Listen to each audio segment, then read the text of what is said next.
Huyu ni Mbosokani. Ameamua kuvunja ukimya na mwanaye Aslay kwa kuachia ngoma kali. Tunavyoongea hivi sasa, maana yake wako kwenye maandalizi ya kuachia ngoma yao mpya pamoja na Aslay. Ngoma hiyo inaenda kuvunja rekodi kwa sababu ni ngoma kali. Amechokifanya Aslay kwa sasa ni kuangalia na umalizaji mwaka, aona ni vyema achie ngoma kali na mwanaye wa faida Aslay.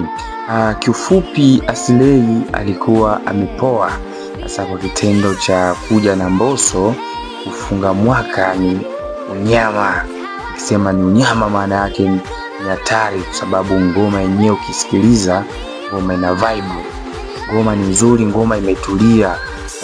Nimefurahia kwa sababu wamerudi walikotoka, kwa sababu ukiangalia wale walikotoka walikuwa wanafanya ngoma kwa pamoja, lakini right now Mbosokani akasema sio vyema kuja tufunge mwaka na ngoma langu kali mimi na mwanangu Aslay.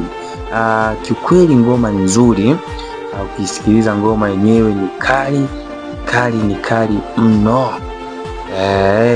Nakuwekea kionjo hapo kwenye screen hapo, utakiangalia then na wewe utatoa comment section hapo, utatoa comment yako hapo na nitaipitia ni cheki. Lakini ngoma imebamba, sikia imebamba, basi ngoma ni kali. Style aliyoichapa Kani pale ni hatari, nadhani kila mmoja mnyama wake anaujua. Vile vile Aslay hajapoa. Aslay ameamua kuonyesha kile ambacho alikuwa amekiweka kwa siku nyingi. Ukiangalia style aliachia Aslay pale ni kali. Siku zote mimi huwa anasema Aslay ni kali kwa sababu hata ukiangalia nyimbo zake za awali hapo za nyuma huwa ni za moto.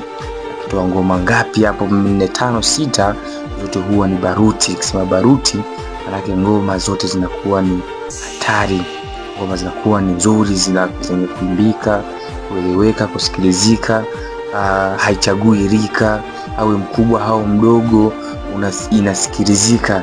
Kifupi, mwamba huwa anajitahidi kwenye kupangilia vina na mizani. So unajua na kile kisauti chake kile, basi ni ngoma hatari.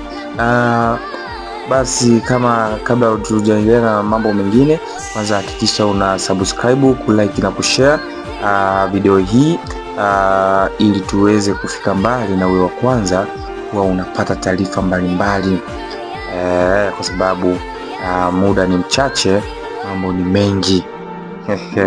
Asanteni sana na wapenda sana. Bye bye. Msisahau kusubscribe, kulike na kushare video hii ili ifike mbali sana. Asanteni sana.